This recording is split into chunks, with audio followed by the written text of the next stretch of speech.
All right. Welcome back. How you doing? I am Agent Ultra, and I'm here tonight to, or if it's daytime, wherever you are, I'm just here on the internet.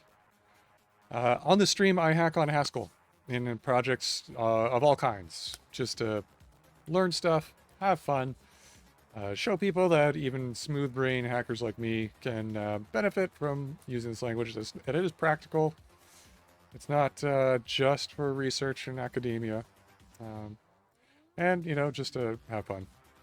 So let's get at it. We're going to be working on a client for a database called TigerBeetle that doesn't have any Haskell bindings yet, but we're in the middle of making them.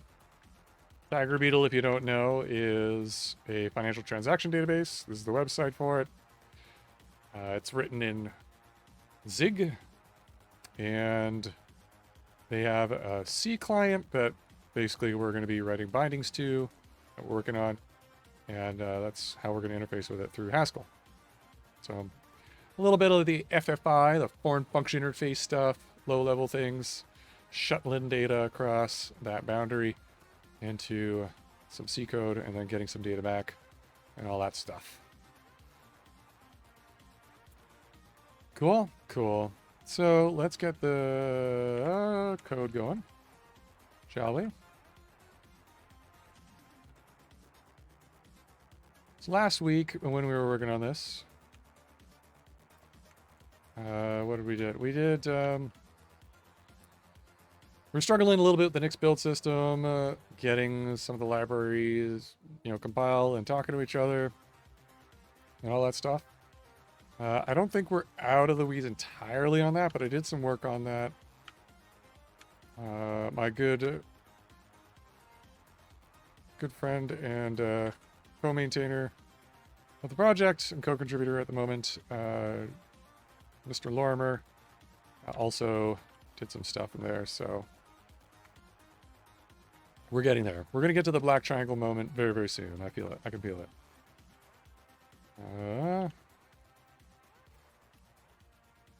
First, I gotta fix this again.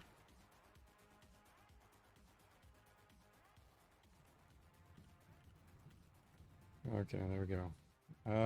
So yeah. Some of the little bits I've added. Now we've got some scripts that will help with starting and stopping the database. Well, maybe not stopping, but definitely starting. The database itself, so that we can test things out. So those live in the bin directory here. I haven't pulled those in yet because reasons. All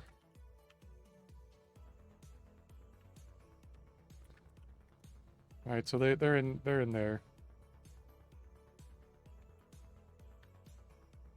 So we can set up the database with tb-setup.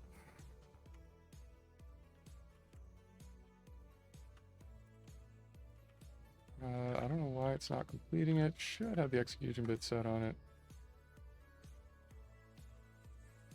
So it's going to allocate a big file for our database, and then we can run the database with tb-run.sh.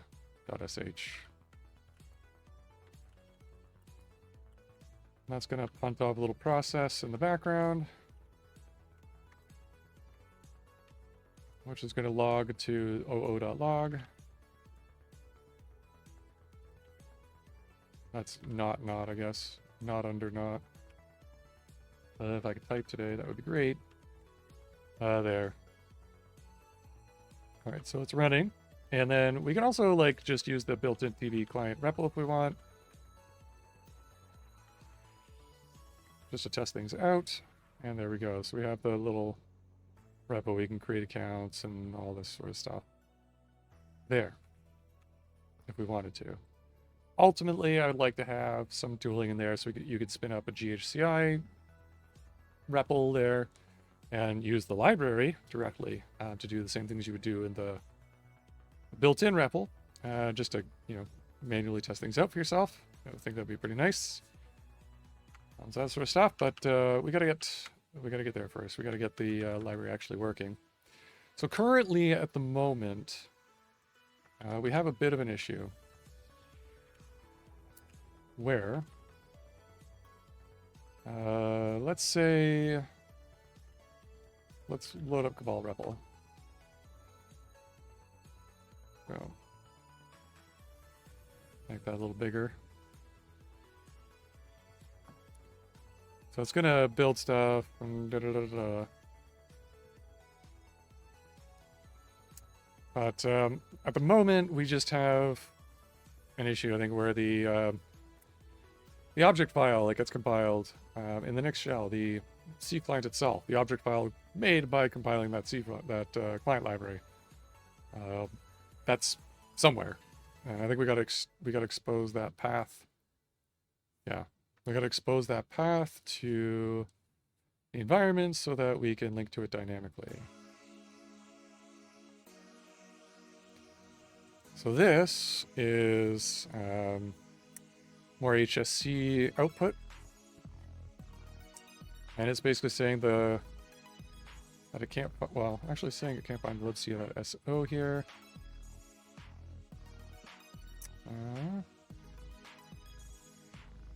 It's not what I was seeing the other day, I don't think.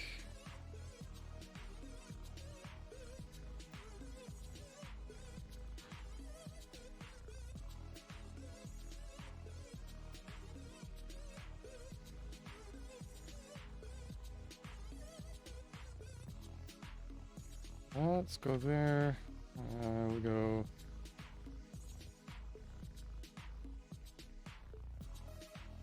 Okay, that still can't find the libc.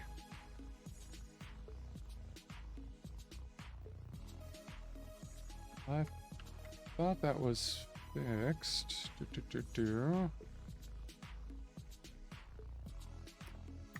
this one. Turns out the big part of the issue we were having there was that we were trying to use muzzle libc, and I guess Haskell doesn't like to link to that very much. Not so good. So I don't know. On my other machine, that one worked.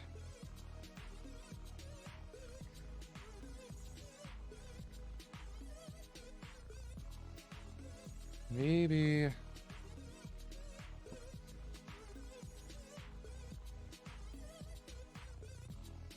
Maybe I just need to reload the environment.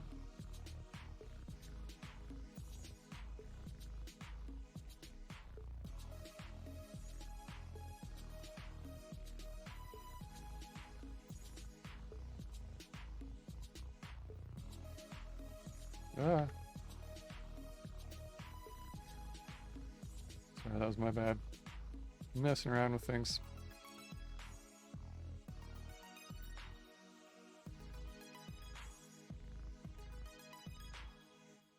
Alright, so our next file, building that should be libtbclient.next. I think we're gonna have to mess around with this anyway, so we might as well open this.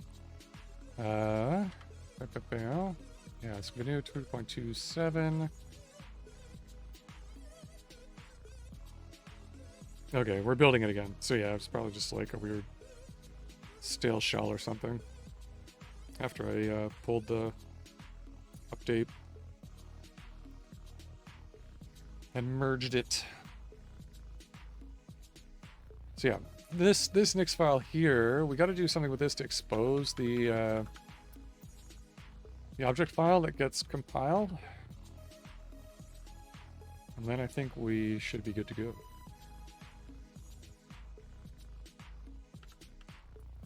Now, I assume that's kind of what the install phase stuff is supposed to do.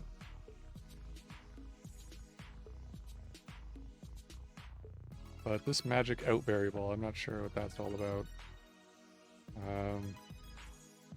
However, our main lake.next, I think this is like the entry point. And this is what uses that libtb client next file, so maybe I just need to do something in here.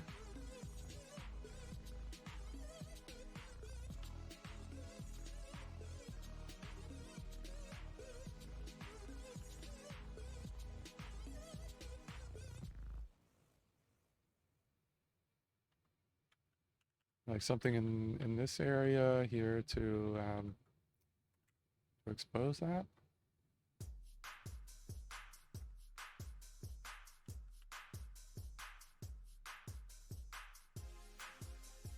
Let's build inputs. Okay, I don't really know Nix very well, so this is going to be a weird part. I'm going to do some searching around.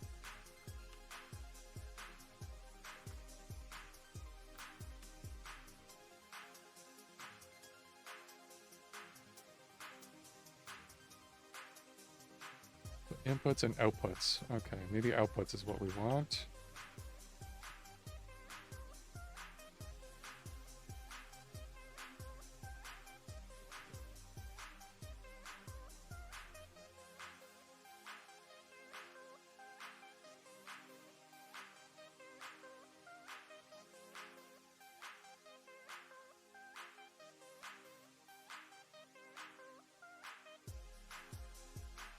Well, TB client is self.packages. That's something.libtb client, I guess. Overrides equals h final h rev something or other. I don't know. All kind of Greek.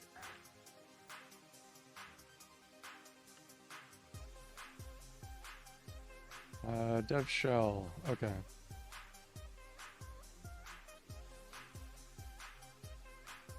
PKGS.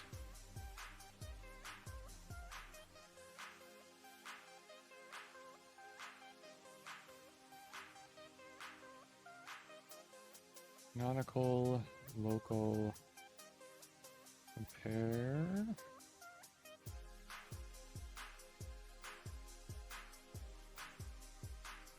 Okay, package P, build inputs. We want something that's like output from that. Self.packages system.tb client.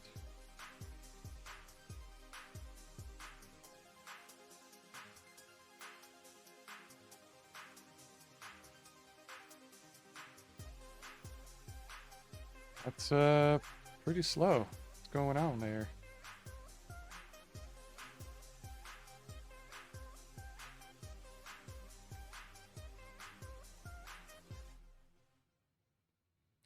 I was doing stuff.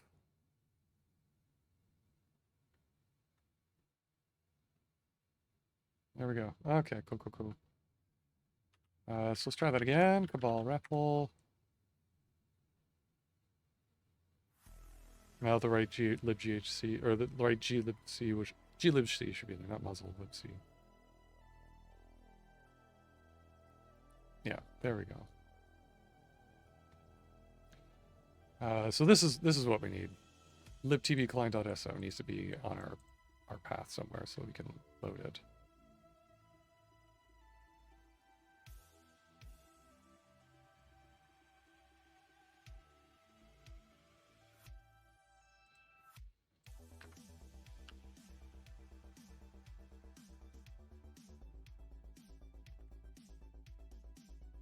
Okay, let's do some Googling for Nix. Expose compiled library to shell, Nix shell.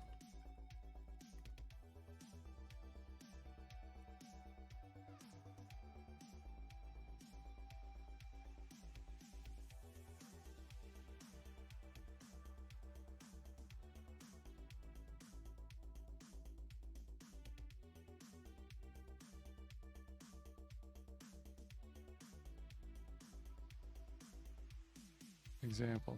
Okay, let's try that.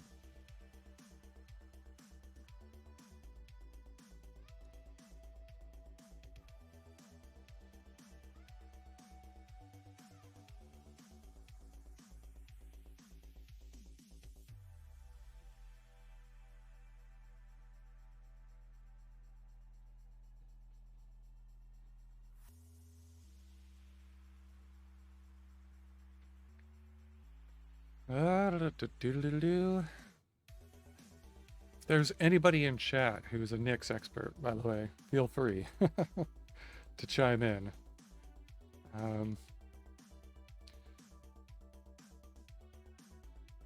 It's definitely a skill issue here. Like, I don't know what I'm looking for. I don't know how to find it.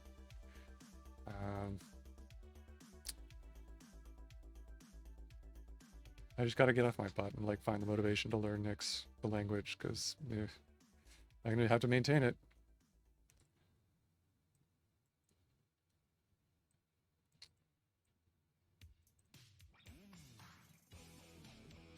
No. Okay.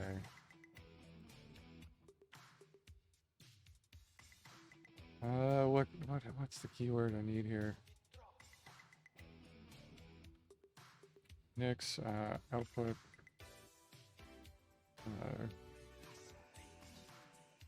compiled library.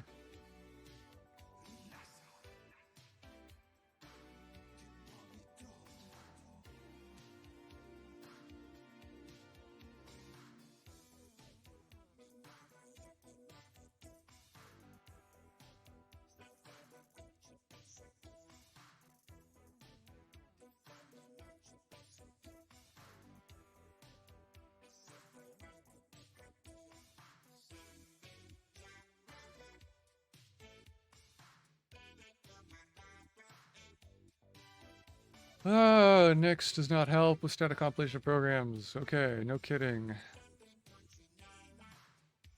We just want to... We already have it compiling. It compiles.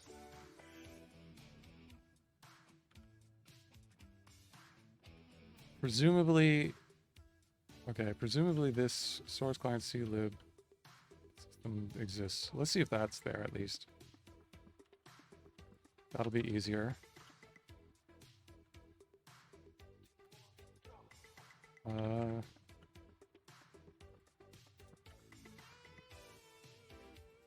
Those clients. Let's see.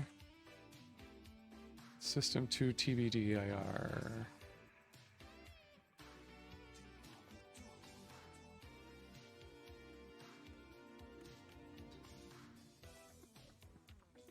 Okay, so that should be like x86.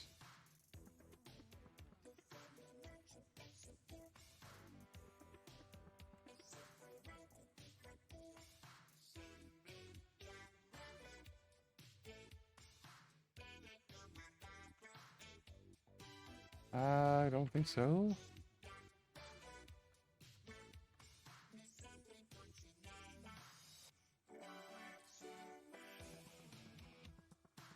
Oh, C lib, sorry.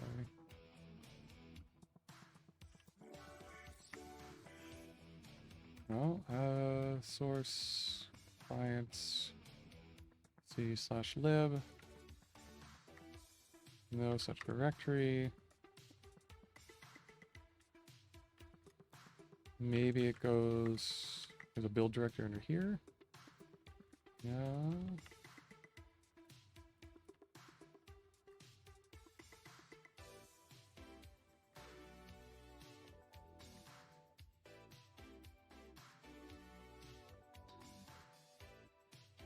Nope. This new style, I believe, is from Ball.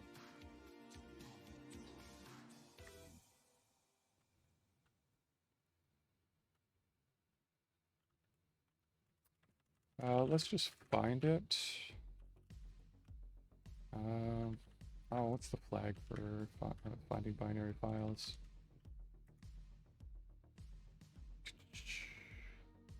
Type.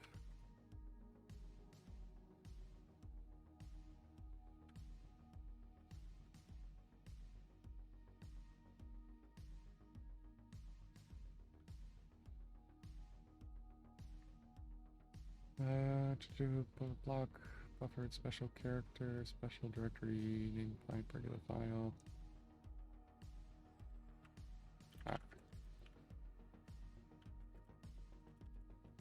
Search app and name star.so. Nothing. Nothing. Did it actually build it? Did this actually get run when we enter the Nyx Lake shell?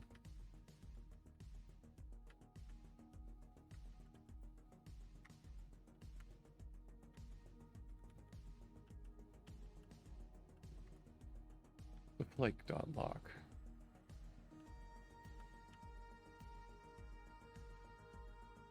TigerBeetle. I guess that's what it checked out. I guess. I don't know.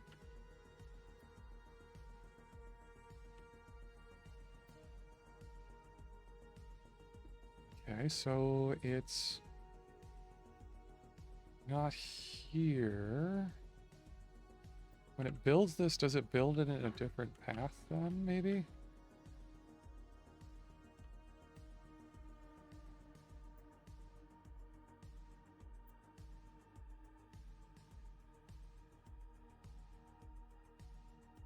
Packages, legacy packages.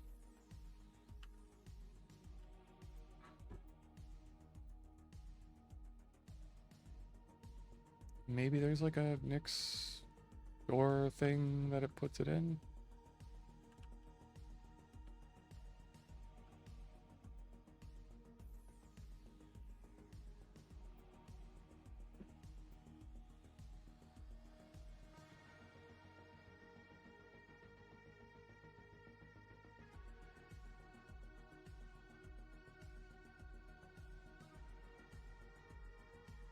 All systems, NHS packages.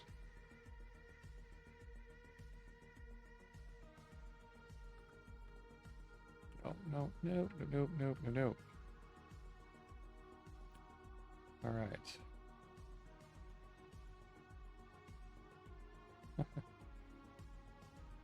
We're gonna have to get down.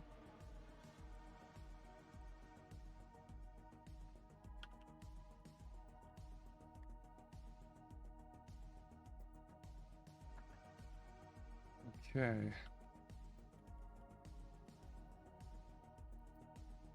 Well, let's do a little more Nyx research. Nyx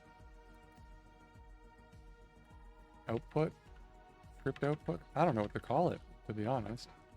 Makes it hard to Google.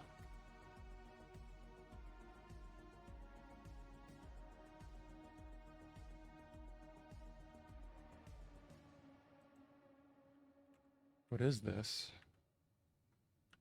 What do they call it? They have like, Nyx has like special names for everything. Kind of like when learning Haskell for the first time. You hear words like monad and functor and monoid, and you're like, what the heck even?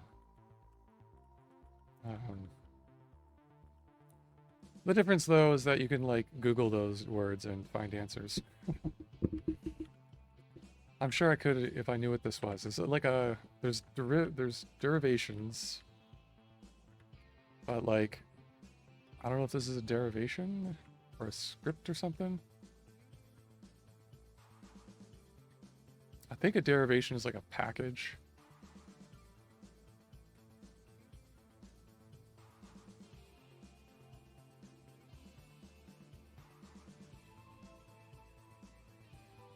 Yeah.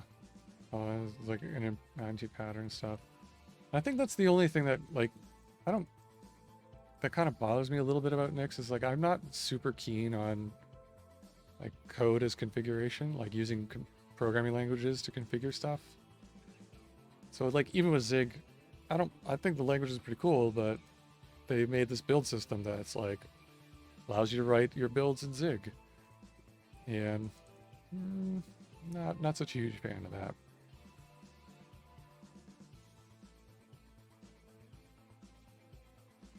Because then you have like all the annoying stuff with programming languages.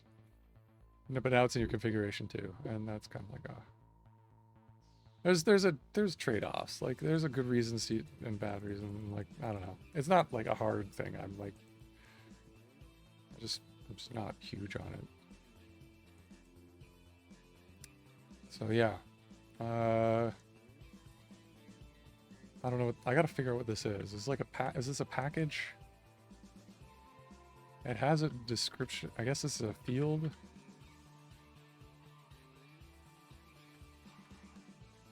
And inputs and outputs.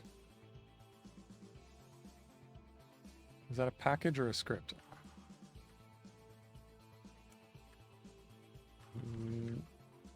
What is a Nix package?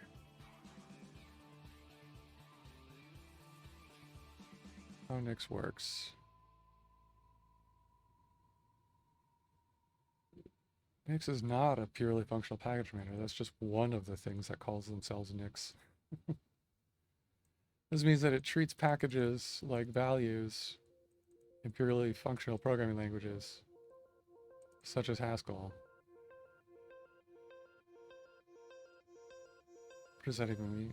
Like, you could pass it around as a value, I guess? They are built by functions that don't have side effects. And they never change after they have been built. Nix stores packages in the Nix store, where each package has its own unique subdirectory. Okay, so if this is a package, then maybe it's in the Nix store, where like the built object is, the file that we're looking for.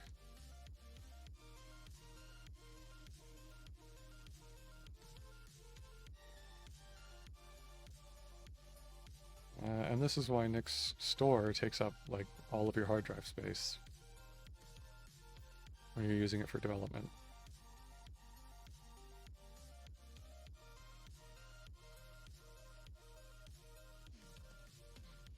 Don't forget to Nix click garbage every once in a while.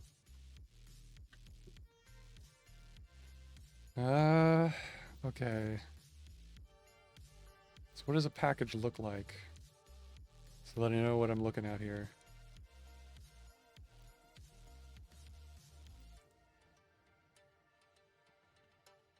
I don't want to search Nix OS.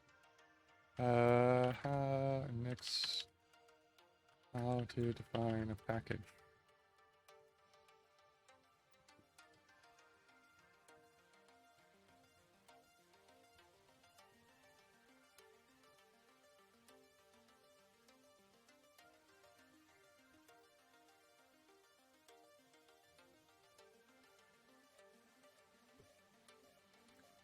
Okay, so this section showcases Nix build and Nix shell usage.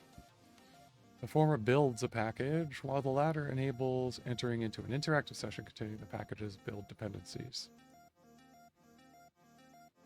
Okay, demo project for the SimGrid simulator repository and brief. The demo project simulates a core distributed hash table algorithm. Cool. The project is implemented in C++. Okay, great. So it needs a bunch of dependencies, requires CMake, and a build compiler. Okay. So this is a chord example.nix file. It's got this little funky bit, whatever this is. And it calls packages.standard speak Unix. Sound looks like standard ENV, standard environment. Make derivation. Rec. Our thing doesn't look like that at all.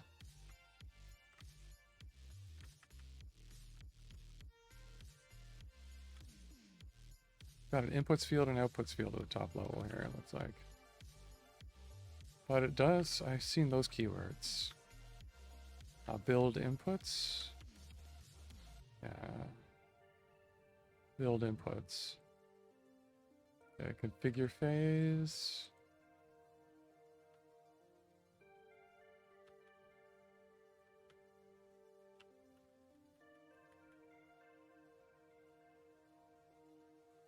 No, that's the only keyword I see here. Phase, anything phase. Just the build inputs. Okay, so maybe we're looking at a package.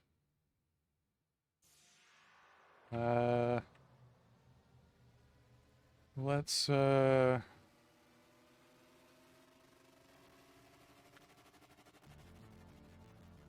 find in Nix/door dash type directory name TV client star. Okay, looks like that maybe it. There's a bunch. I don't know which one's the actual one.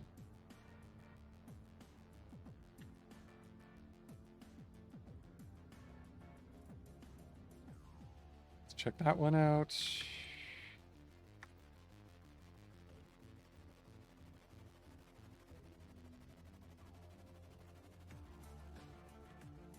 Looks like it's just the source.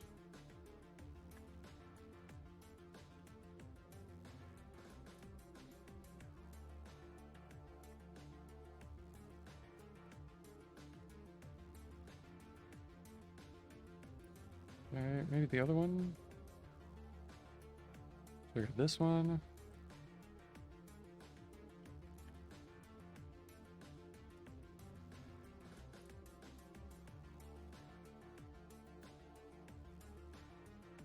There's an SO file.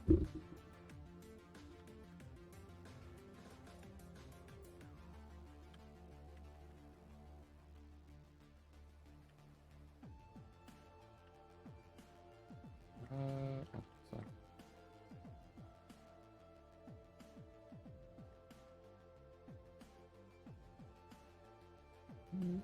Oh, sorry, it's not an executable.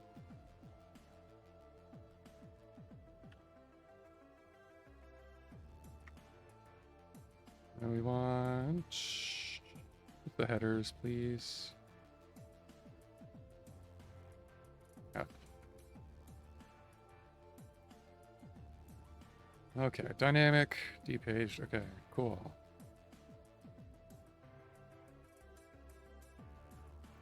So this is the path to the thing we want to link to at runtime when we load our REPL. I'm gonna copy. I don't know. This isn't the right way to do it. I just want to see if I can get the REPL up. So I copy it over to TigerBeetle HS there.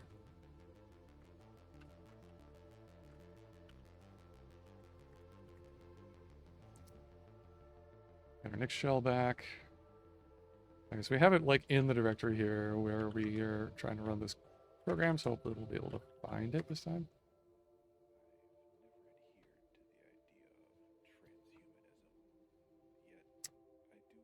Okay, Cabal REPL doesn't know to look in the current directory for it.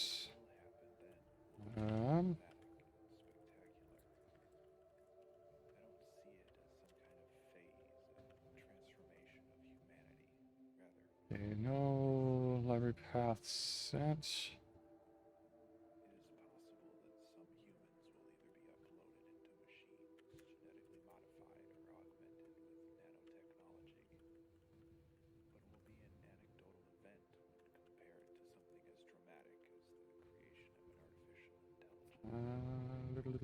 Project.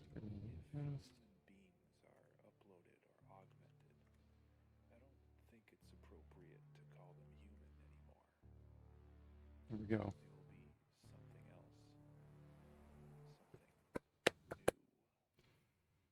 Okay, so once it's on the path, we know that it can link and we can get progress finally here. So we'll have to figure out the Nix stuff or get Jonathan to help me with that at some other time. But at least we can work on some of the code here. Okay. So first things first, that's got to be fixed.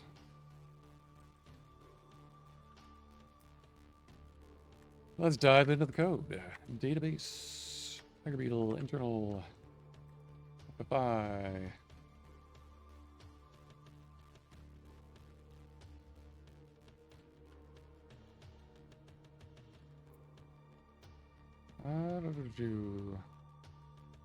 Saw main expected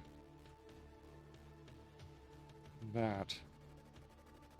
That's not quite right. Maybe we just have a do Cabal clean first.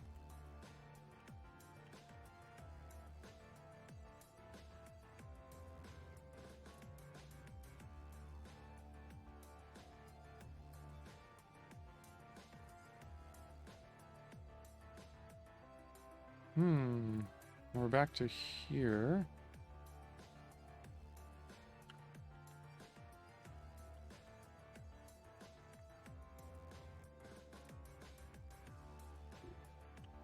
Do I have to still do maybe next develop, maybe?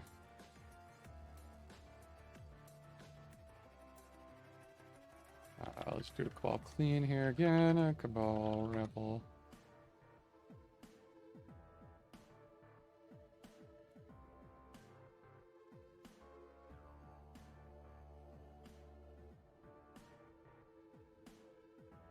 Okay, interesting. So we're back to here. For some reason, it's trying to load glibc 2.4.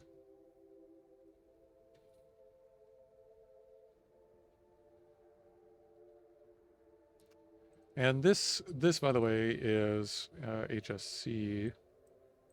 Trying to get GHC 2.4. I think we have 2.7 defined, if I'm not mistaken.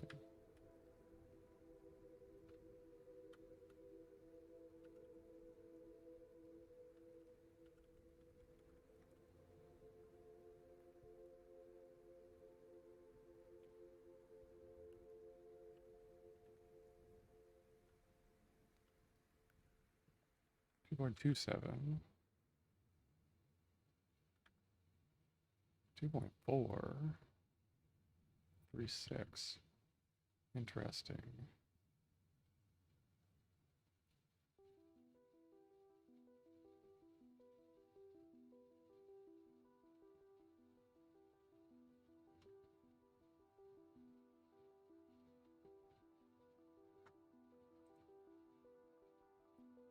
Hey, Vengeance. I'm good. How you doing? Hope you're well.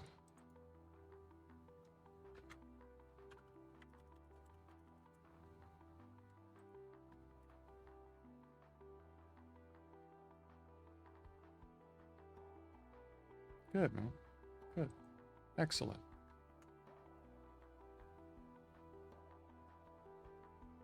Well, how you doing?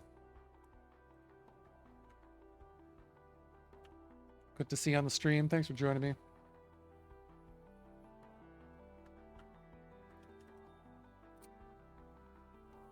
Okay, so this isn't linking to. This is linking to a. It's trying to link to a different GHC or glibc. Let's just write a silly, simple C program.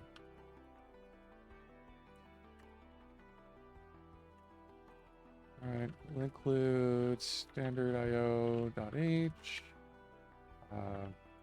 Create a main. We'll just use something from standard io.h, like printf. Hello world.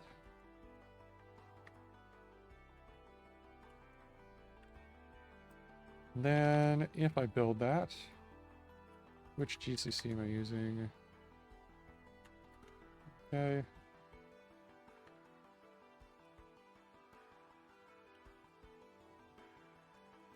Same thing. Okay, so if I that hello.c. Okay, and then we just check out what hello.c is linking to. So it's getting libc.so.6 from our next store. It's getting glibc 2.40-306 just fine.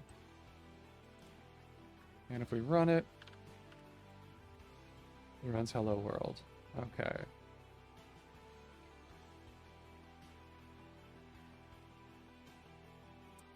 So GCC is fine hanging on to that. No problem.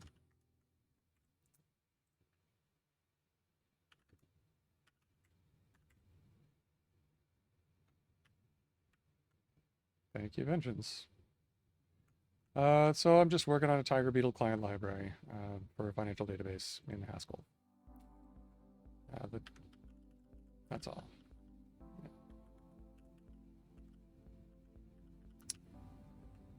Okay, so that means that for some reason, when HSC is trying to compiles its C program and runs it, it's not finding, or it's not linking to the right glibc. And this time, I think that maybe we have to put it here.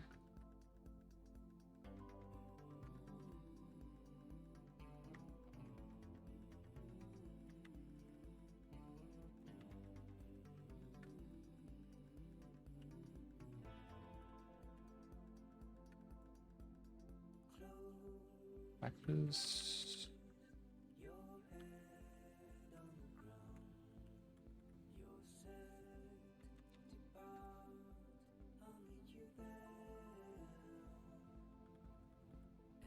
And let's try and get out of this.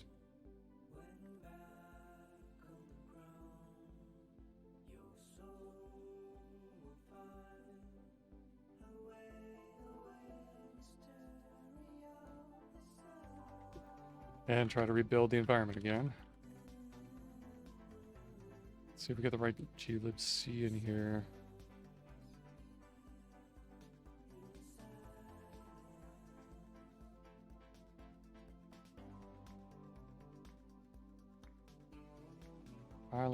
Compiling. It's all good and dandy. Hopefully I put that in the... Looks like I put it in the right spot at least. I haven't totally broken everything. Great. Okay.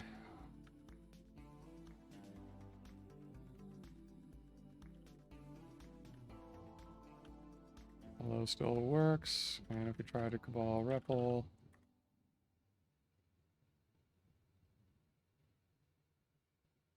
Okay, it's still kind of not doing things right. It's all clean. Probably just a bad build.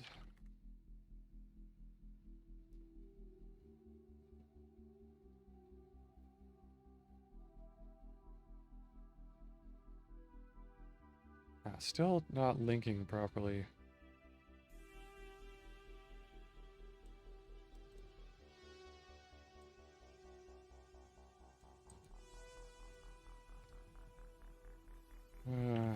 Object dump.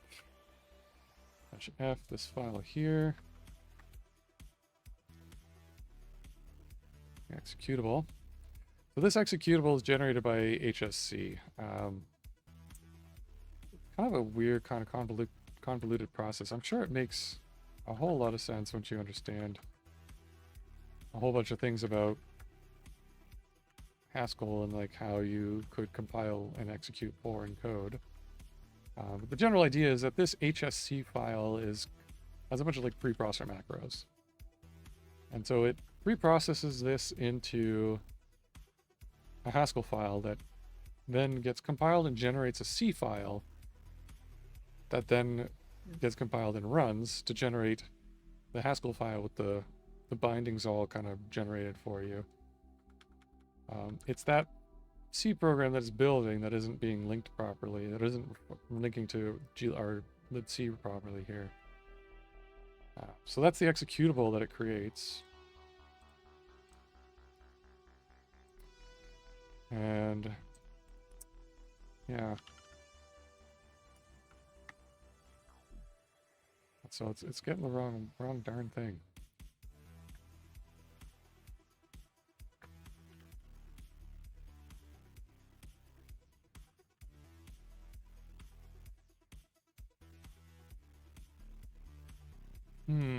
Or no, gotta be that file. There was one more other path in the whole next door that we didn't check out, which was this one. But I don't think that has anything in it that we care about.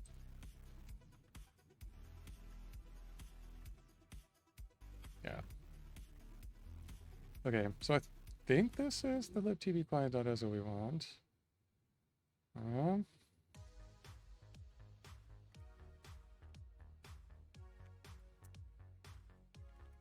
Okay, what do we do now?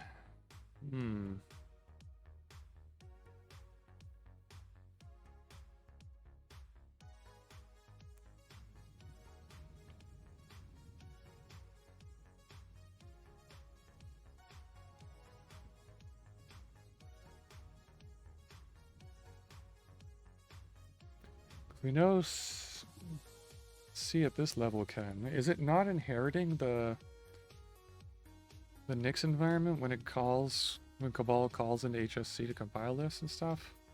Overriding the paths and whatnot, maybe?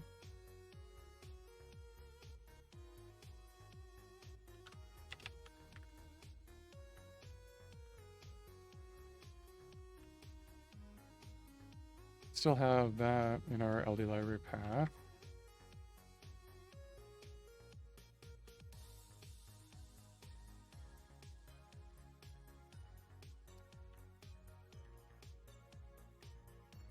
Well, let's get rid of that. I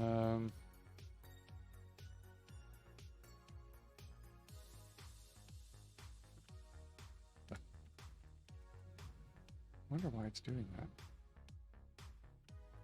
I unset LD library path. And we clean the build again. And we run it again.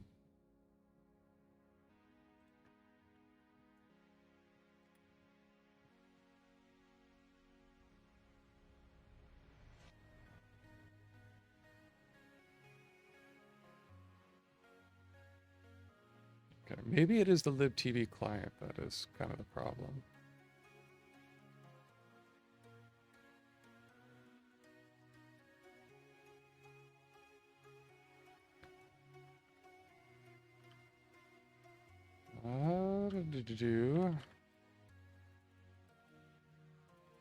Let's look back at Nix and the store. And we'll find at the F, the name, star TV client.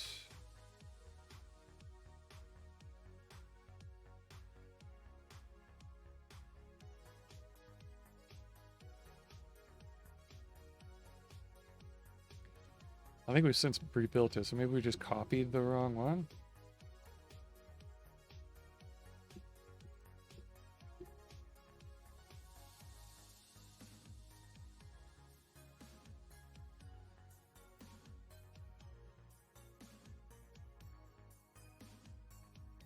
Okay, we got two.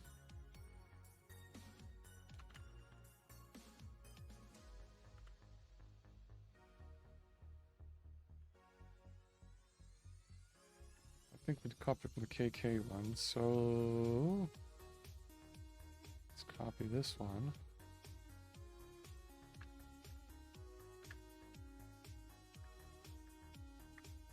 No, not dot.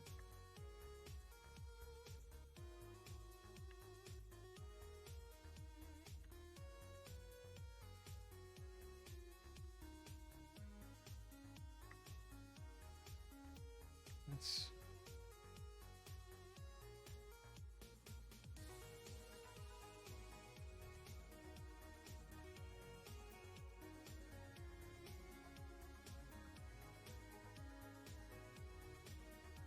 okay. Let me export this in, and then we can all REPL.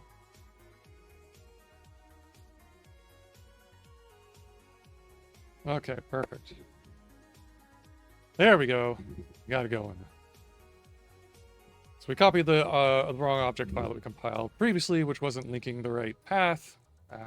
And so now we've got one that actually works. Yay. Awesome. This will let us make some progress here. Okay, so first things first, let's fix this warning. Let's go to raw account.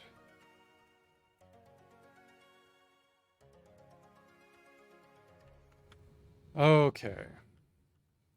So the idea I had kind of about structuring the library for this client is that at the FFI layer, we have that kind of down low as an internal thing. We're not really going to expose it. Might want to put raw under this path. I don't know.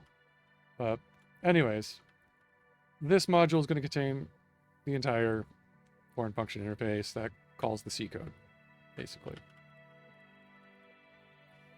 And the raw layer, higher up, is where we're going to integrate with the high level concepts that we want to expose to users in the library with the FFI layer, so that users aren't like calling the FFI layer directly themselves, because that's like so it's like an integration layer for that, for the two. All right, and so this function here, create accounts, is going to take like a list of accounts you want to create, just like you would at the TigerBeetle REPL, and in our nice little Haskell type here, and it's going to create this low-level concept, this packet. This packet is called is the TB packet. It corresponds directly to the TB packet. The TB packet is the type in the C code, which we can just pop over to take a quick little look at. This thing. This typedef struct TB packet. So the C client talks basically in packets. It passes these back and forth. So the submit function down here, TB client submit, takes a client P and a packet. Right, so you submit a packet to the database that way. Once completed, on completion will be invoked. This is a callback in another function that will be invoked with on completion context, this parameter, and given the given packet on the TB client thread, separate from the caller's thread. Okay. So that's on completion context here. That's what they're talking about. This unsigned integer, this pointer to an unsigned integer. And that is what lets you thread together the packet that initiated your command or query or whatever you're making to the TigerBeetle database with the result packets that come back from the database.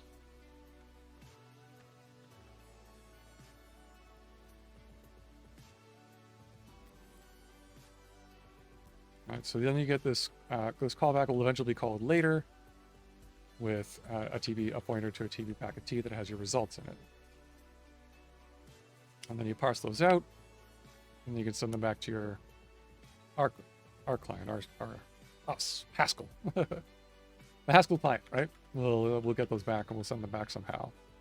So what I want to focus on right now is just getting client submit to work.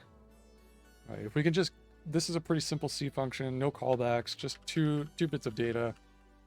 We can create a packet and we can pass in this little, just like a TB client T is just like a pointer void pointer. So whatever. I think it'll probably be like some kind of ID for the client call. But anyways, if I could just make this call work, we might be able to see it log something in the log file that I was showing earlier, and that'll be like the half of the black triangle that we want. So if you don't know what I mean by the black triangle, by the way, kind of like an old story, a programmer story about programming for the first PlayStation 1.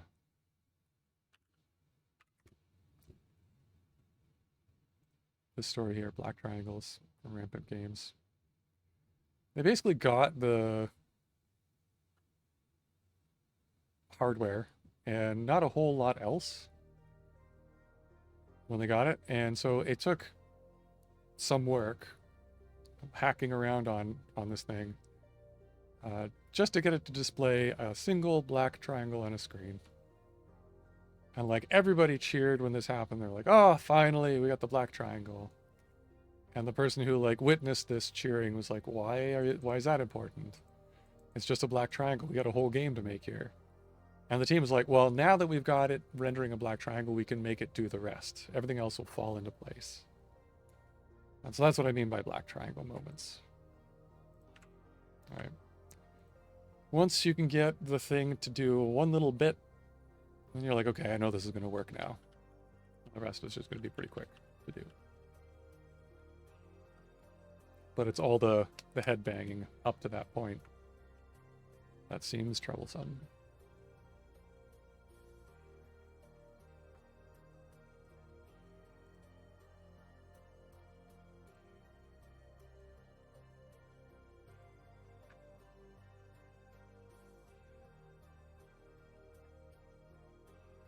Cool. Okay. Just checking some messages here.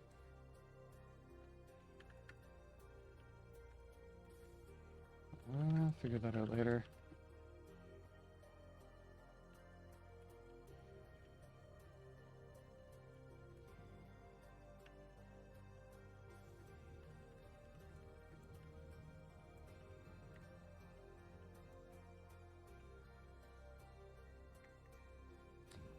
Okay, so that's what we want to do, right?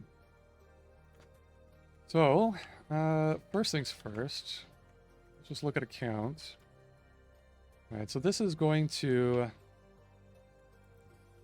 get some account data by packing accounts, applying pack function on accounts. What does the pack function do? It takes a list of the accounts, creates a pointer to a TB account. That's a result. It has to be an IO because we're going to be allocating memory to do this. All right, we create TB accounts. We allocate some space for a struct of TB account. And this TB account type here is from the FFI layer. It represents one-to-one the, or at least should, in theory, the TB client, TB account T type. All right, so this is a bunch of 128 in unsigned 128 integers and some unsigned integers for various bits of account data. That type on the Haskell level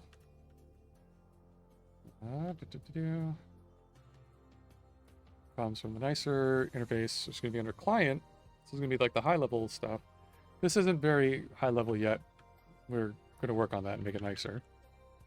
Like flags. On the FFI level, the flags are packed into an unsigned int of 16 bits. We don't want users in Haskell to have to like do bit flipping to set flags on the account, so that'll be converted to a nicer interface and so on and so forth. And this function down here, create accounts, will do that conversion to the lower level stuff at this point. So that's the kind of purpose of having the raw layer sit over top the FFI layer. Okay, so yeah, so we allocate one of those, some space for it, and then we go through the accounts,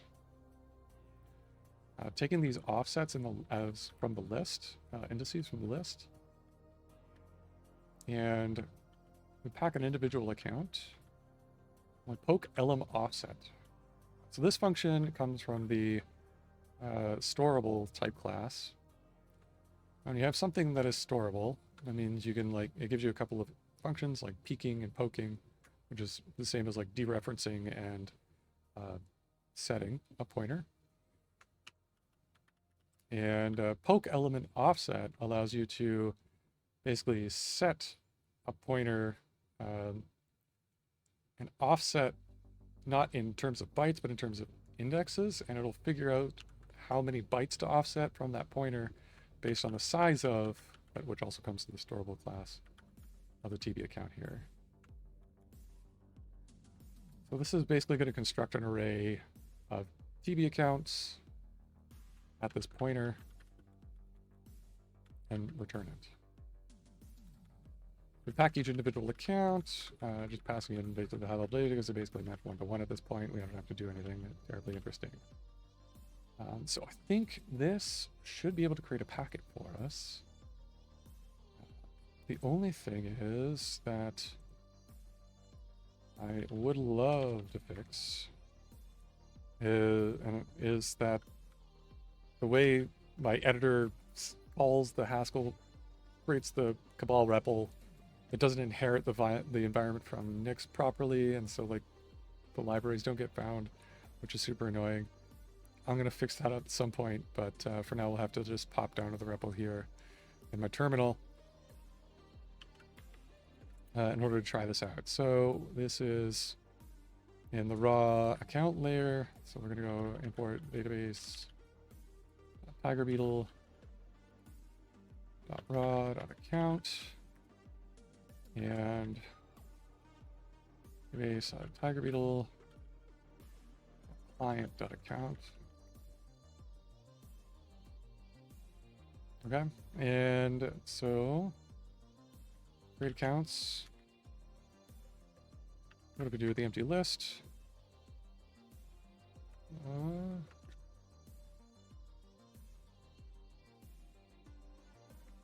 Oh, I didn't do that module.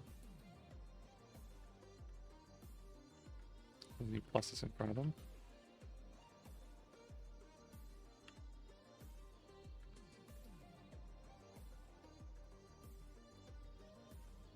There we go.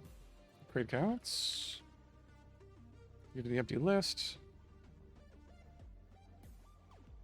All right, we're gonna get a packet that has. Interesting that we're gonna get a packet anyway. Oh right, yeah, we're gonna get a packet anyway. The account data is packed into the packet data by casting that array to a null avoid pointer.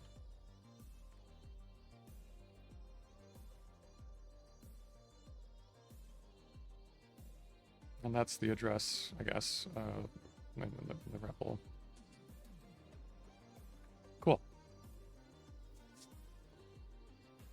So that's how we could potentially create a packet. And now let's actually maybe put an account in there and see if we can call the FFI layer from here to see if we can submit it to the server and see what the server does.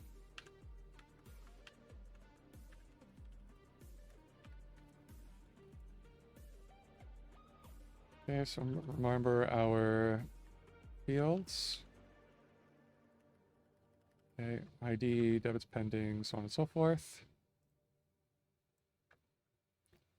We'll do ID 1, debits pending 0, debits posted 0, credits pending, credits posted, user data 0, 0, 0, reserved 0, ledger 0, code 0, flag 0, timestamp 0.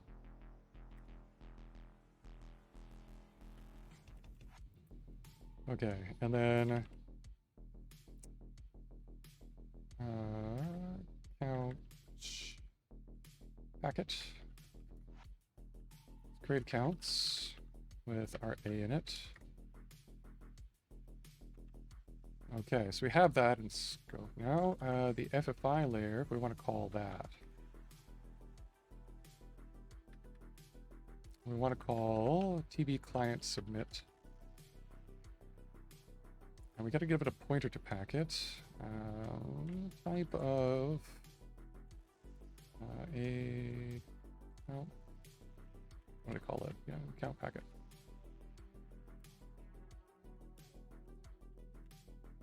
I might call it HTTP packet.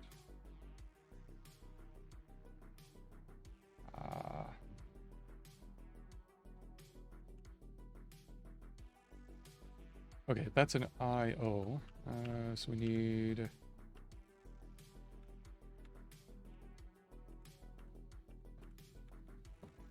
We just need to bind it. Okay.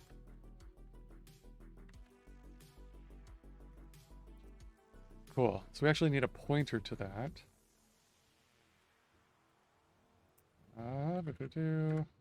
We have to import.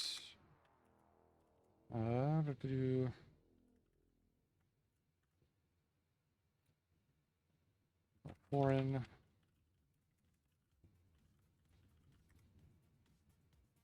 Pointer. And I think we can just call...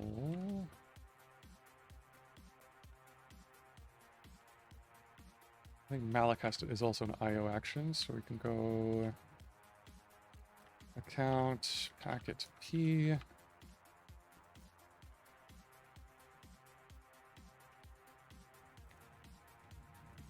And we want to create a pointer for packet. -X. I'm going to need to type applications, of course. And then we have to import the FFI layer. TigerBeetle internal .FFI. Okay.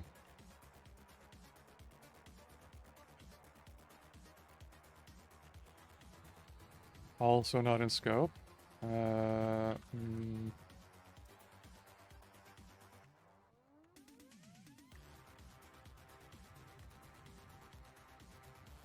Or not marshall.alloc. So we're going to import that. Foreign.marshall 1l.alloc. Okay, and then we're also going to need storable. Foreign.storeable. Right, and now we can poke account packet P with our account packet. Okay, and now we should be able to call our submit.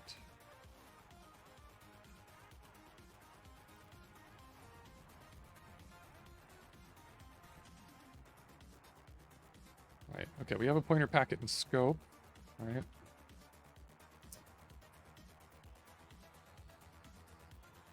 There we go. We need a client type, which I think is just an alias.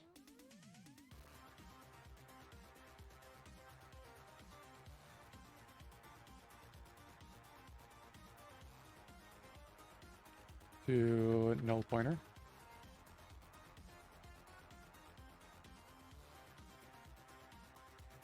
I think we have null pointer there, so we can go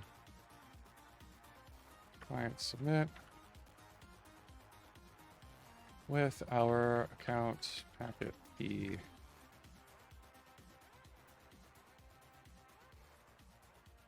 Cool. Okay, we got a seg fault. Awesome.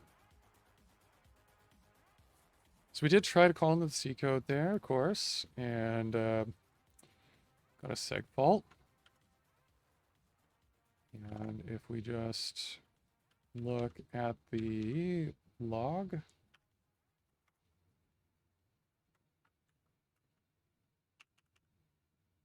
oh, look, we got a connection from client. And then we shut down.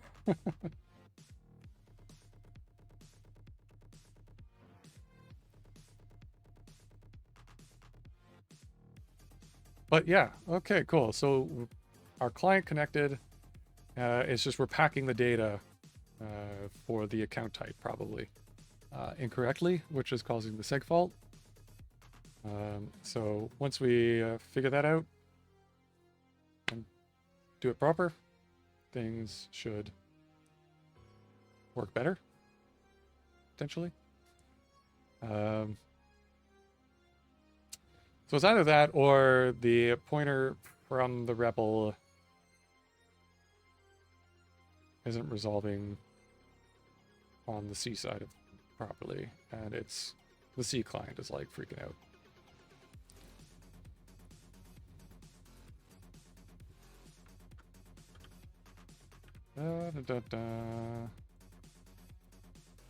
It's a bit cold in here, and I just went to touch my keyboard and get my hands in home row and accidentally close my editor again. Why?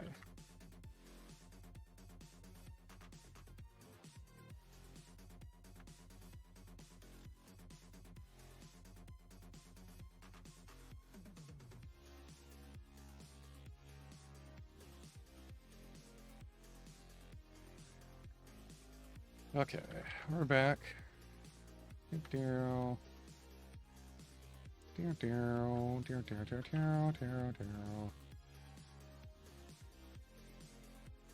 what do we got so far? Changes wise.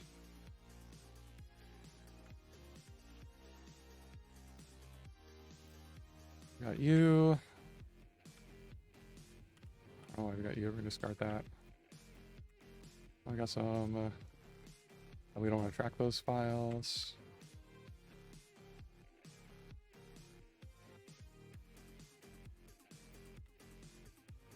To next shell.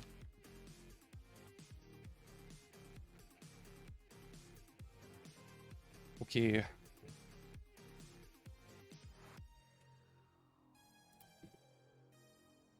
Well, that was exciting. Let's see what we can figure out from that. Database, TigerBeetle, raw account.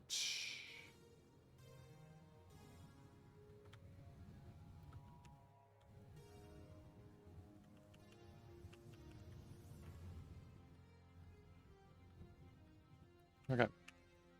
So there's a couple places where we could be packing things unexpectedly that the C client is not expecting. So here at the offsets for TB account, the struct we generate should be the right size for us to be able to use LM offset, I think.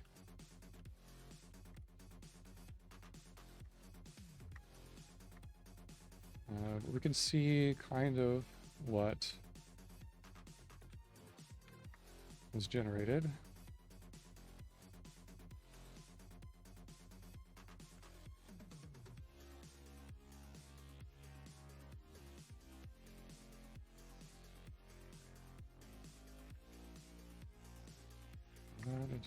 This is all like intermediate files generated by HSC2HS, the bindings generator, kind of packaged with GHC. And I'm just looking to see if we can see any intermediate structures that it might be using.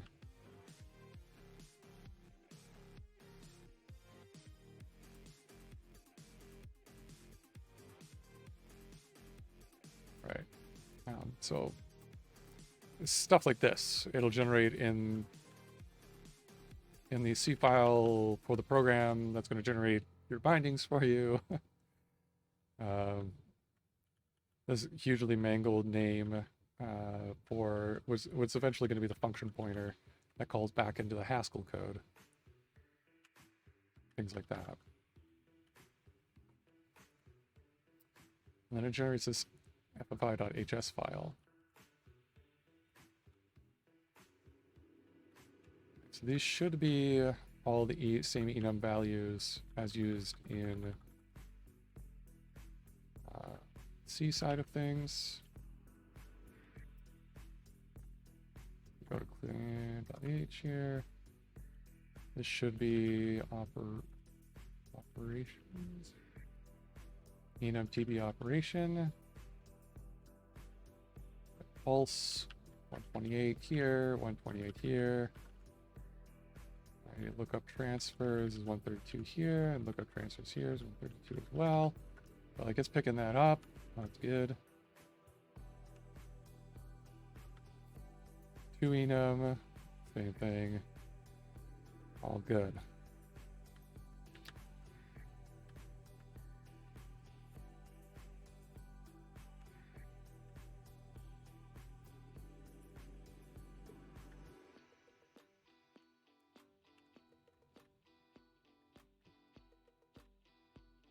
Okay, packet, new packet.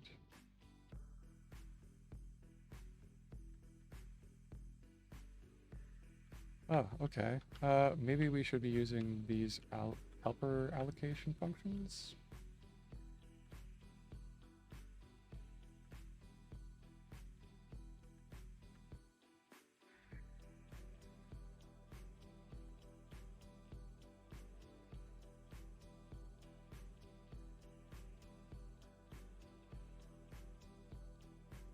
Oh, this to generate a storable instance. Yes, very good.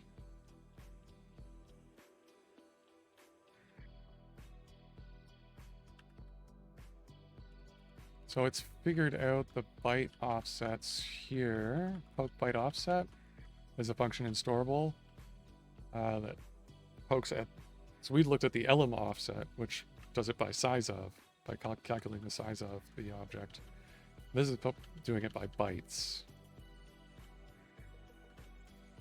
So what could be happening is that perhaps the packing isn't exactly the same. Because TB account T here has this type here, a uint 128T. What is that? UF.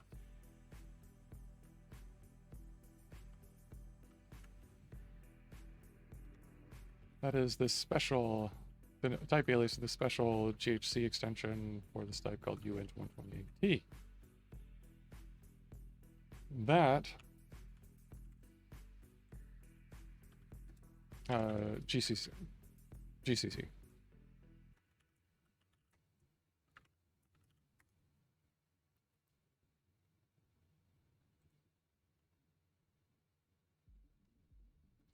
As an extension, the integer scalar type 128 is supported and unsigned as well.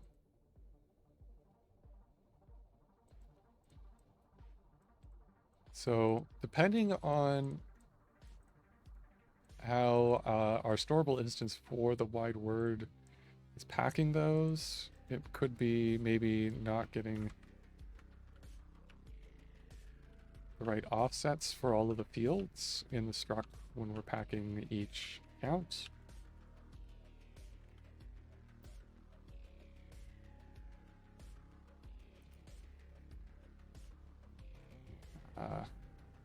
Right now it's poking a byte offset 0 for the account ID, which should be one of our wide words. And then poking at byte offsets, so 16 bytes after the base pointer, on the base pointer, for the debit's pending value. 16 bytes.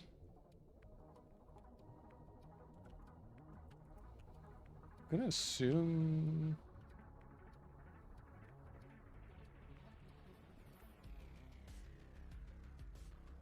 Yeah, like 264-bit integers would be 8 bytes and 8 bytes, so it should be 16 bytes. I think that's probably fine.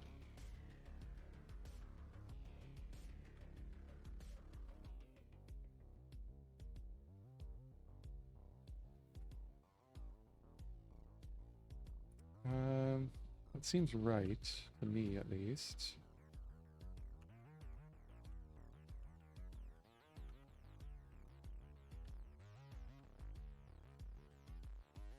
And the user account data 128 is another 16. Takes us to 96. And then we start getting 64. That should be 8. 4 and 4, 104, yeah. So then another 4 bytes, and then 4. Yeah. So I think it's packing the individual accounts properly then.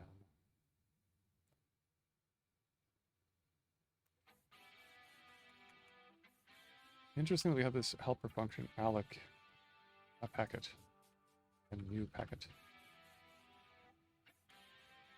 Seems like we should use those.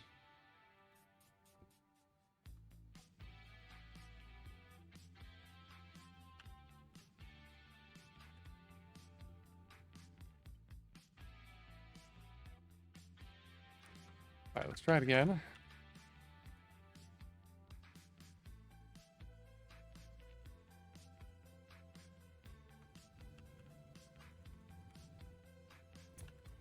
We needed foreign storable. We need database.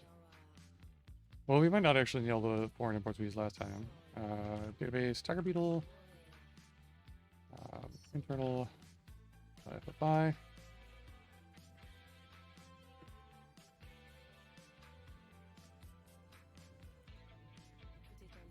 Yeah, I do get that in scope. Cool. We don't define that in the HSC file, do we?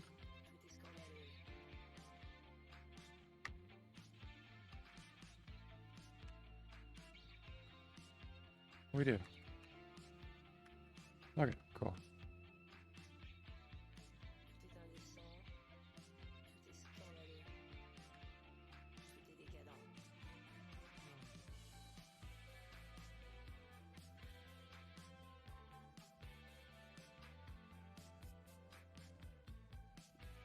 So maybe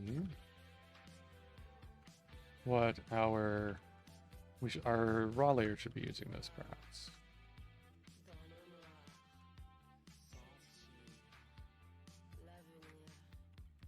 Account. So we go to pack account. Oh, well, that's for the packet itself.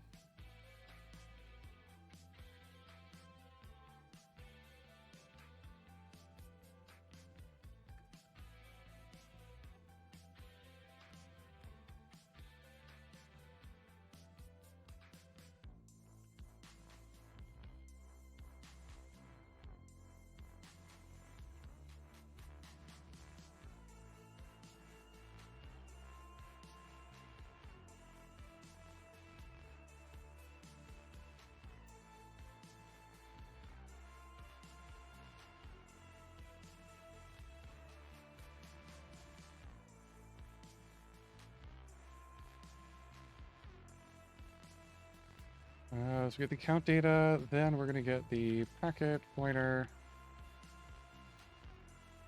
New packet. And we're going to poke packet pointer with our packet. And then we return the pointer. Your packet pointer.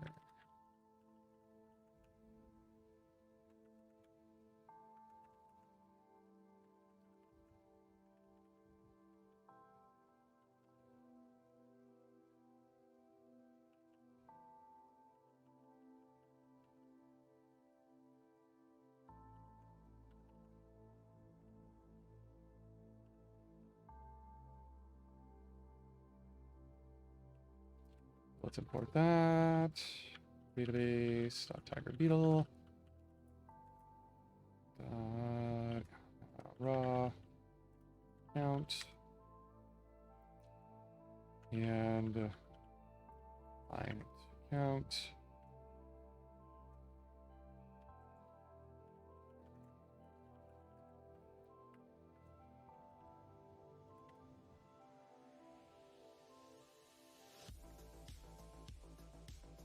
The other account.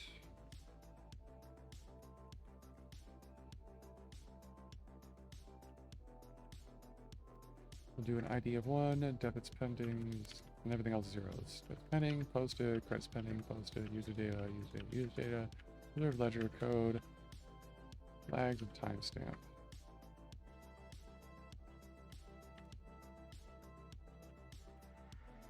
Alright, so packet pointer would now be create accounts, account.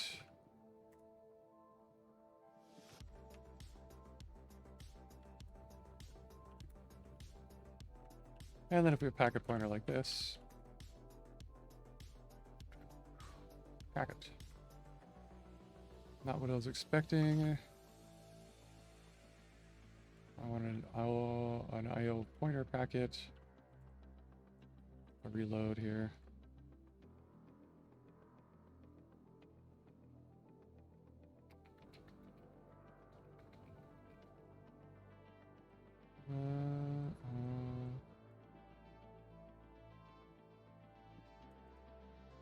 Packet has none. Okay.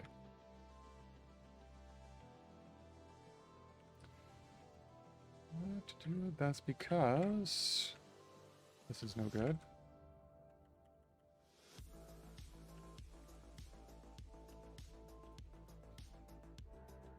Take the pointer first, then the value. Take the pointer first and then the value. IO unit.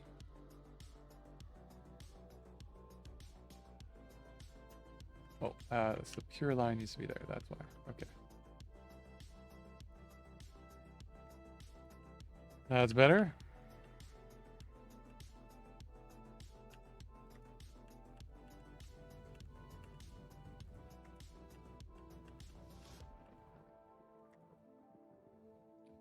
Oh, sorry, we need to build a account. There we go. Now our packet pointer is pointer to packet. Okay, cool. Now if we load database, TigerBeetle, internal modify, we have TV's client submit.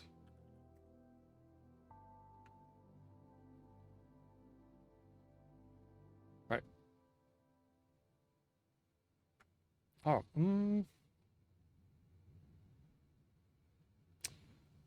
it could be that our packet packing is fine. It could also be the client things. That is created as a void pointer. Or it's defined as an alias to a void pointer, but I don't know if that's the way you're supposed to actually use it. TB client T. Is a type def to a void star TB client T.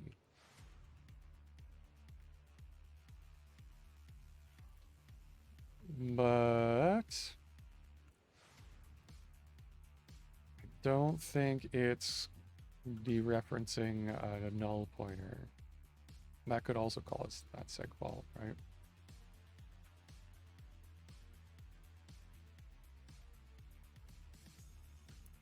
So how are we supposed to use that?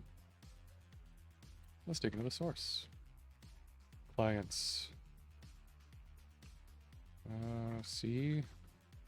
Samples, main.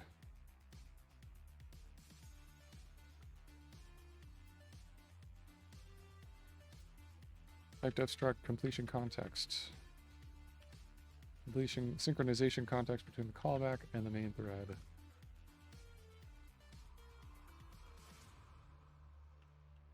Synchronizing condition variable. Ooh.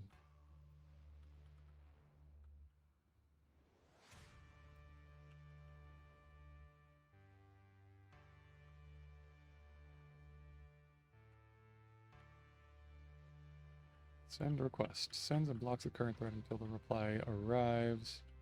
TB client T. Okay. Send request. Are used down here. How do you create a client?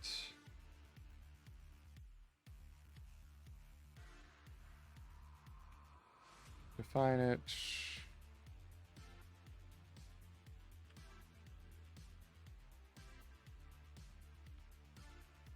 You pass it to a init in order to initialize it.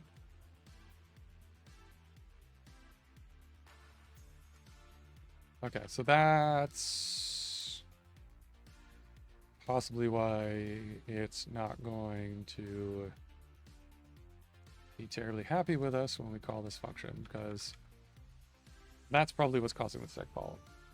Okay, that makes sense. So I think our account packing code is good. But now we need to wrap TB client init in order to initialize the value for client to whatever it's supposed to be. And that's set by the library. Okay. Cool. What time do we got? We got 9:40, 1 p.m. here in the Eastern time zone. So, I don't know we're going to have a ton of time to get into that. But it looks like we have at least the low-level primitives for doing something like that in the by at least.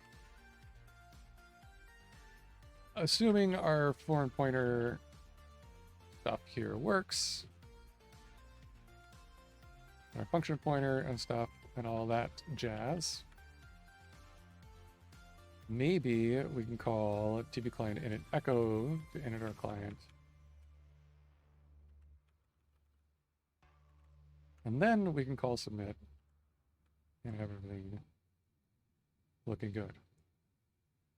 So let's create our client pointer. Yeah, no point. That comes with no foreign pointer though.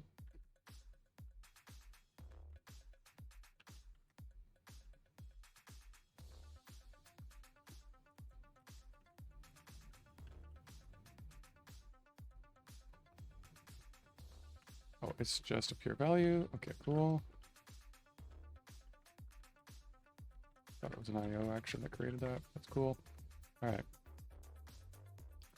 So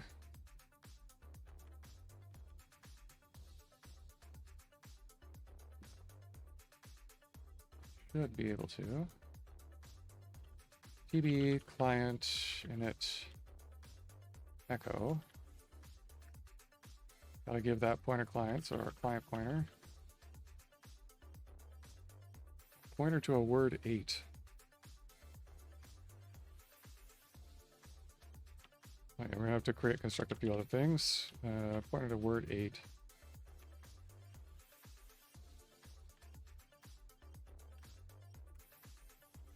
Foreign.marshal alloc a alloc and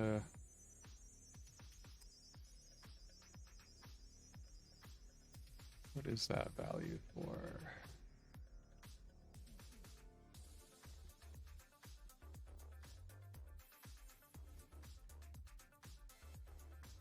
Cluster ID. A cluster ID, right.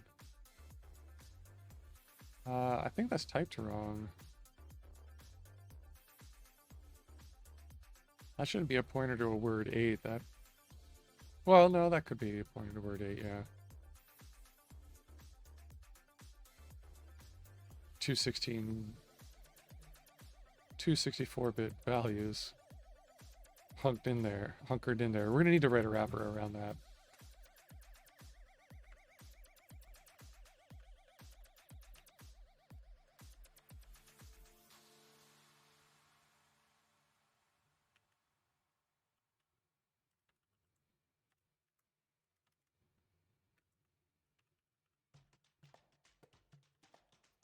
New type wrapper.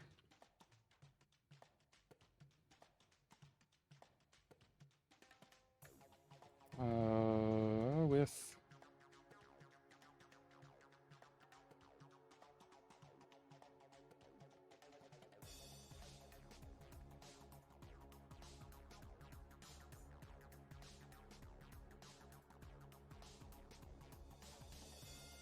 I don't know the best way to document that so that I remember later, but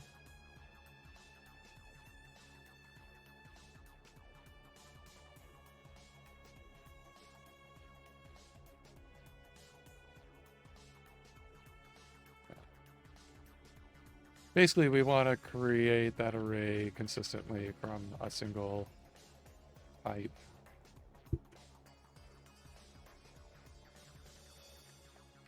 In order to do that. And then we need a C string and a word 32, that's easy. I'll call that context. Yeah, our fun pointer, which we kind of sort of have. I'm going to get an IO status so whether it's going to work or not. Not cool. Okay.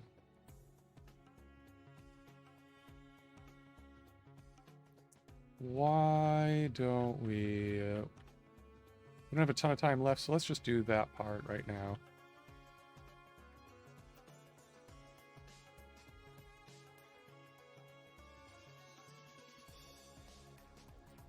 Oh, where do I want to put it? Maybe down here.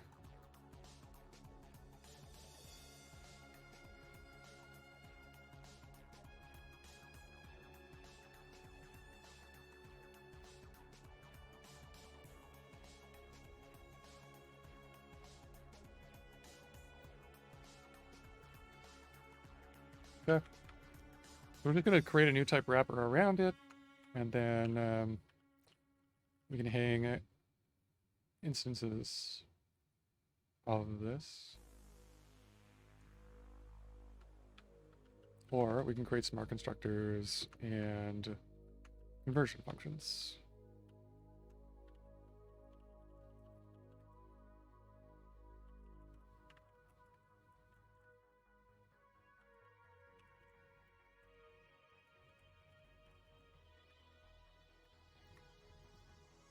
And, oh, you already have your get client ID to get your pointer 8 out. So as long as the smart construct, you use the smart constructor to construct one, you're good to go.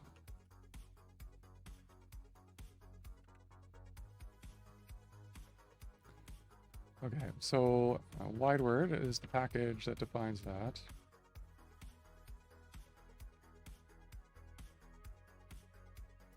It's got the two 64-bit values in it.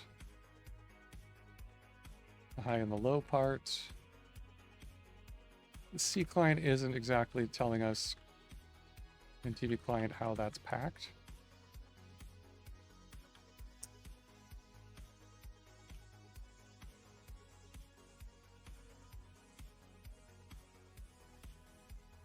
Although, all right, oh yeah, no, cluster ID. In fact, this one just puts 0 there. And that's a fine value.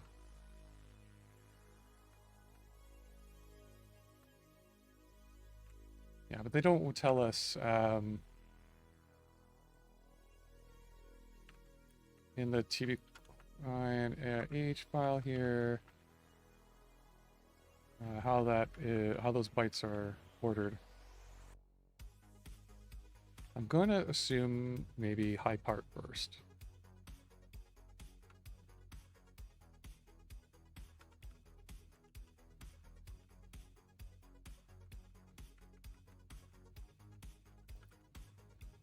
So I'll go here, I'll go here.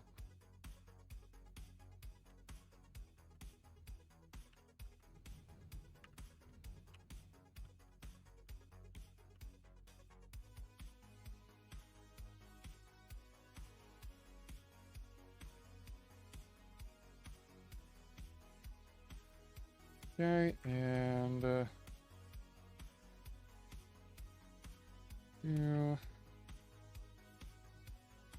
think we're going to need I think that's going to need to be IO, because we're going to need to allocate on that. I have to allocate the pointer.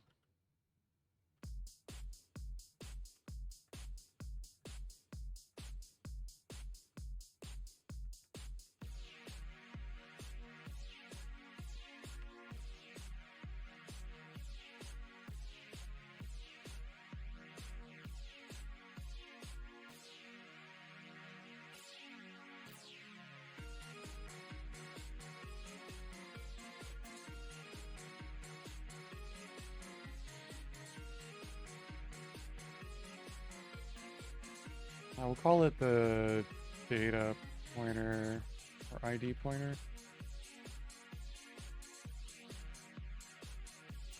The size of, we don't know how much. Yeah, we do, 16 bytes.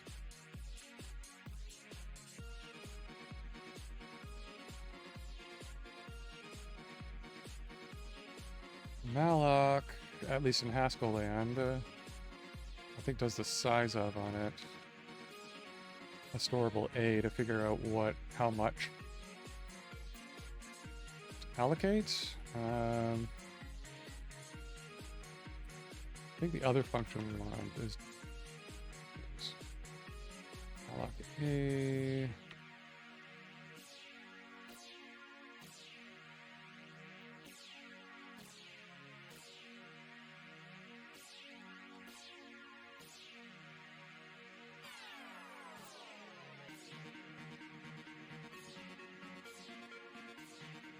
How do we do it here? Up here.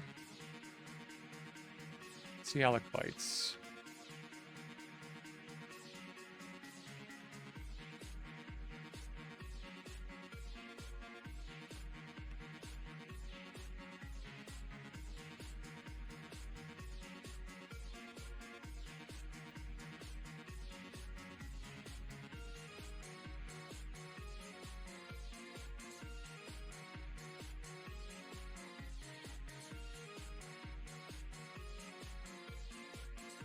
Yeah, 16 bytes, and then we poke into ID pointer, high, and we poke into ID pointer low, and then we return our wrapped client ID with our ID pointer.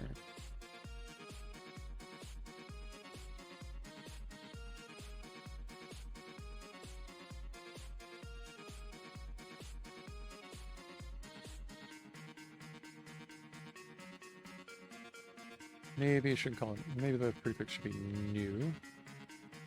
Follow conventions in the local file here. And that should be good. Okay, cool. So let's reload that.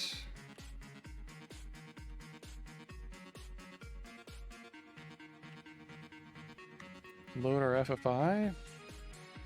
Our client ID.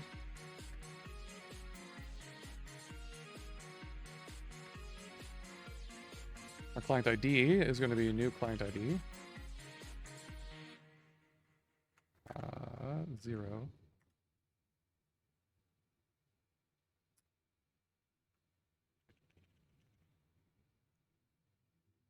I have to...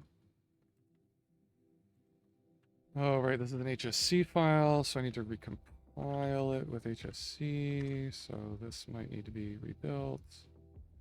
Go.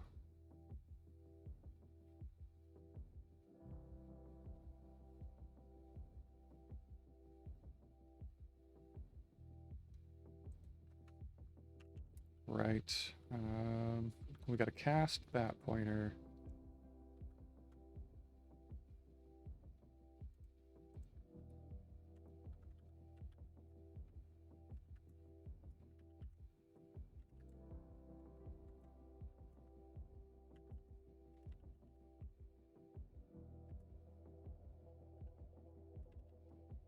Word 64 to word 8.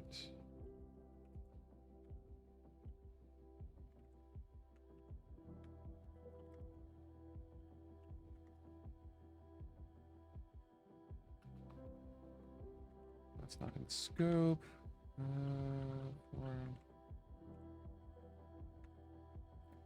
Where's cast come from again?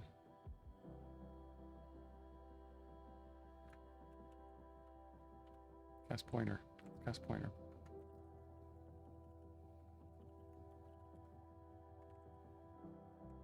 Yeah.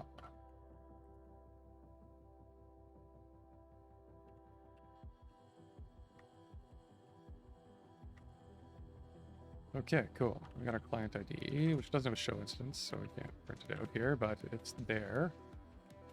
Super.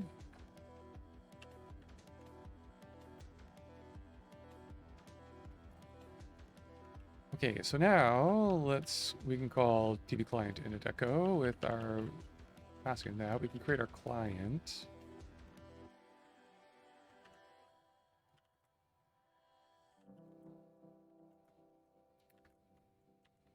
We can go foreign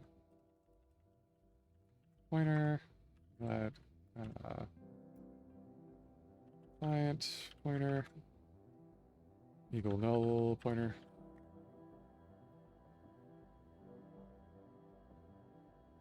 Okay. We just need a C string, a word 32, so let's just do set overloaded strings, callback context.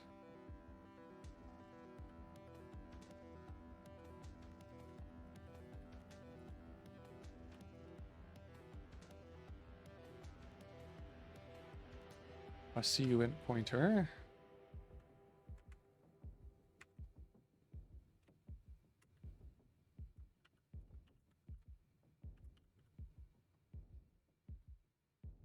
Or.c.types. Okay.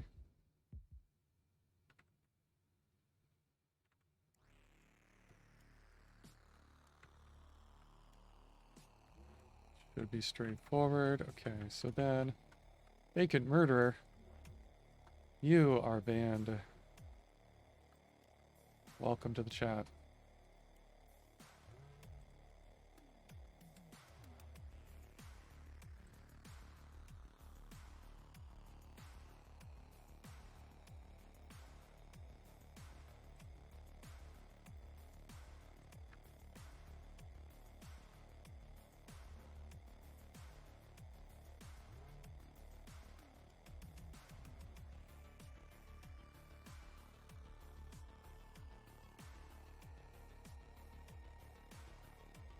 Cool username though.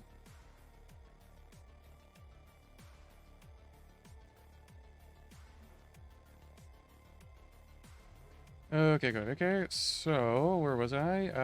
Yeah, we can call TV client init echo as long as we import the right modules, so we can get our foreign.c.types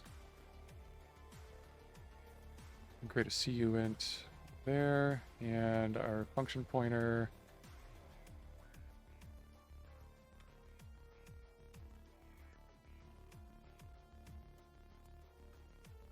TV client init f.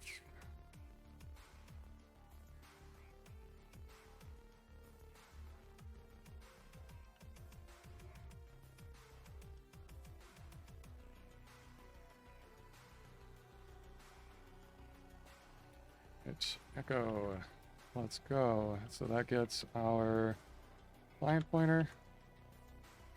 Then we got to create our client ID still. Nope, I got that. ID from our client ID. Then we pass in our C string, that's our address. Database, it's something like that. Word 32. Something like this, maybe.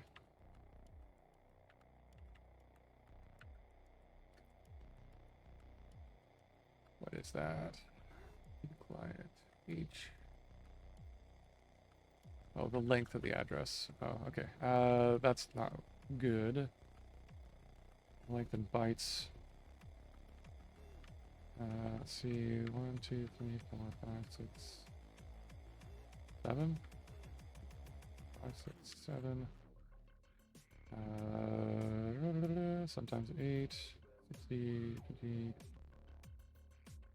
Not gonna use my stream brain, of course. I'm gonna just rich.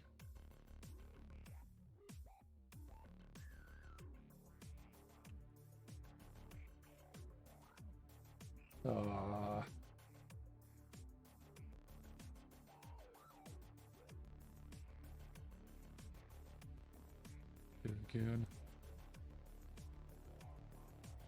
You know you gotta end a stream when, right? Just want to get this one thing. Let's see if it works. Because that would be sick.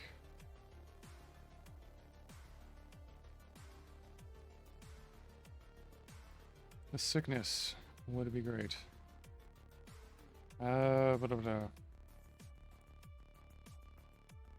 54, 50. Oh, 56. Okay.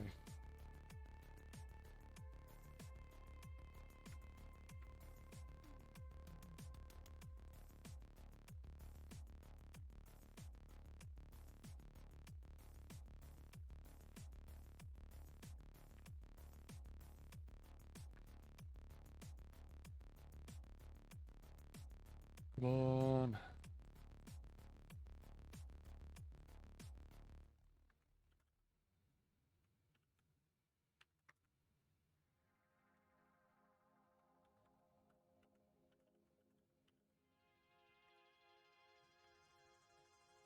Okay, address pointer, enter thing, our on completion context, that's our uint pointer. The uint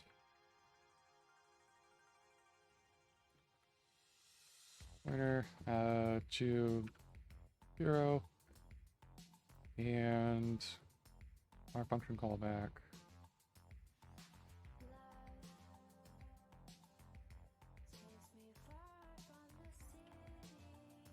Client. Yes.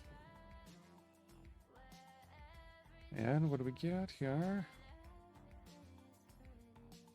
Fun pointer complete callback with actual type.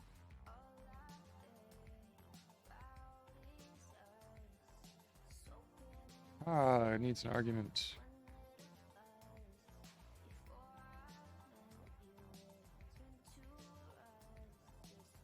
Okay, that's how you use it. Interesting. Okay.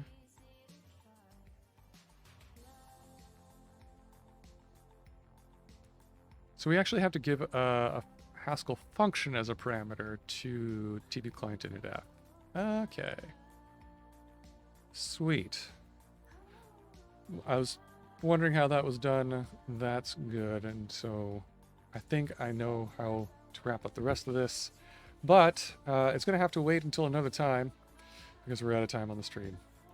So let's wrap up and push up what we have added so far. So we added that. So there's 2 commits here. I'll stage this one as add client ID to FFI. A simple wrapper for hacking Word 128 into a pointer Word 8 for passing to init star functions. Perfect. And then this cat is just a change to create accounts to use the new packet helper.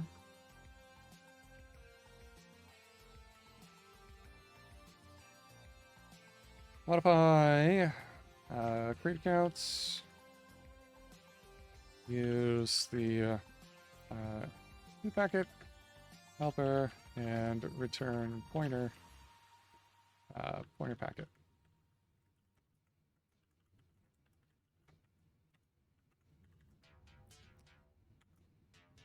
Cool. Let's push.